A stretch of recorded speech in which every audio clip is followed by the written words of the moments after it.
Welcome to CEU. For some of you, this may be your first visit to Central European University, maybe to Budapest, maybe to Central Europe. So this is an exciting and extraordinary place, and we are very pleased and honored to host this INET conference, which brings together such a distinguished collection of economists from across the world.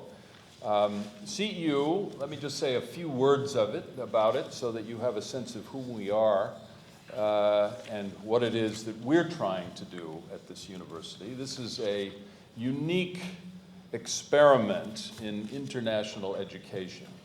We are alone among universities in the world, I think, which has a student and faculty diversity such that there is no dominant nationality at this university. We're a graduate institution of social sciences, humanities, law, business, and public policy. And we recruit students from 147 countries, and we draw students from about 120. And the highest percentage of students from any one country is about 16% from Hungary, which is as it should be, because we are also a Hungarian institution. But that means that this can be an exciting laboratory in many, many different ways for cross-disciplinary and cross-cultural and everything but cross-linguistic, because everything here is done in English.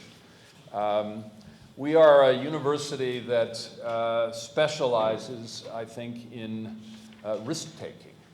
We like to take risks with new ventures. We like to take on topics that are not being explored as broadly in other universities. We are at the forefront of work on cognitive sciences here in Central Europe. We're also at the forefront of network science exploration, and we will be the host of the 2011 International Network Science Conference. These I tell you about because they have obviously some relevance to the subjects that you're going to be exploring here today.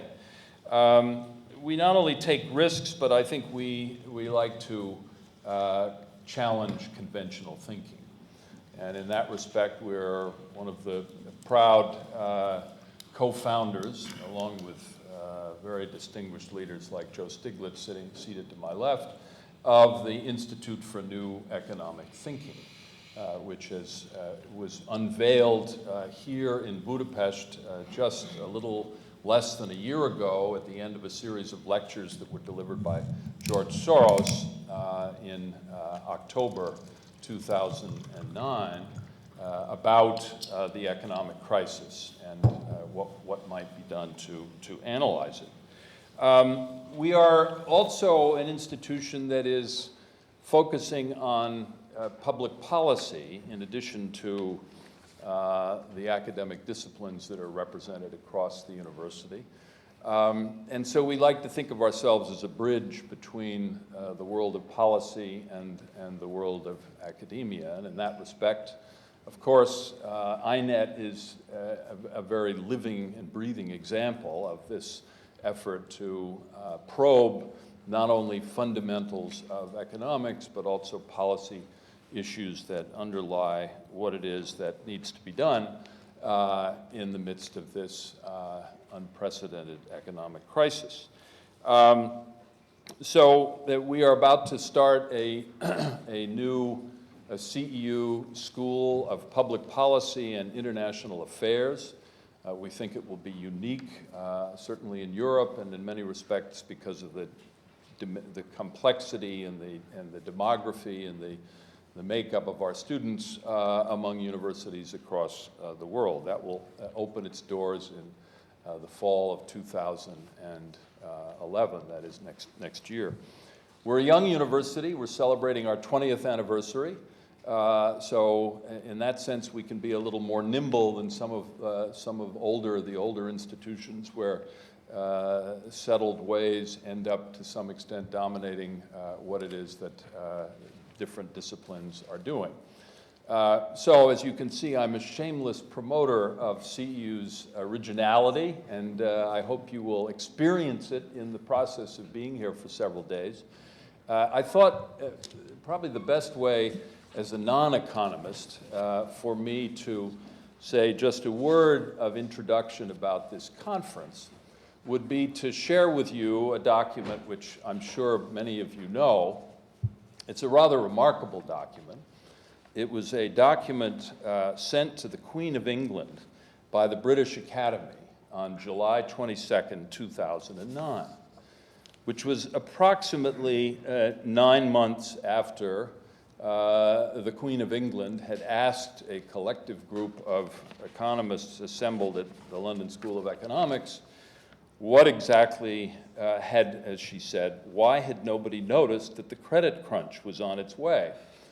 And 9 months later, a very appropriate gestation period, I would say, the experts came forth with a document that I will highlight in the following way, simply by reading a few of the appropriate clauses from it. And here I quote, "Most experts were convinced that banks knew what they were doing. They believed that the financial wizards had found new and clever ways of managing risks. Nobody wanted to believe that their judgment could be faulty or that they were unable competently to scrutinize the risks. All this exposed the difficulties of slowing the progression of such developments in the presence of a general feel-good factor. Among the authorities charged with managing these risks, there were difficulties too. Some say that their job should have been to take away the punch bowl when the party was in full swing, but that assumes that they had the instruments needed to do this. There was a broad consensus that it was better to deal with the aftermath of bubbles in stock markets and housing markets than to try to head them off in advance. Inflation remained low and created no warning sign of an economy that was overheating.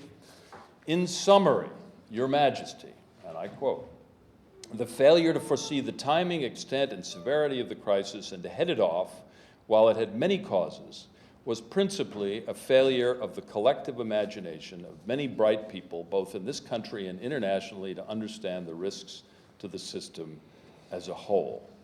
So that was the answer that the Queen of England received from the British Academy. And I'm delighted to contemplate the prospect that this conference, and I know it will considerably advance the thinking beyond the level that was expressed in this document. And if there's any signatory to this document in the room, I apologize if I've insulted you.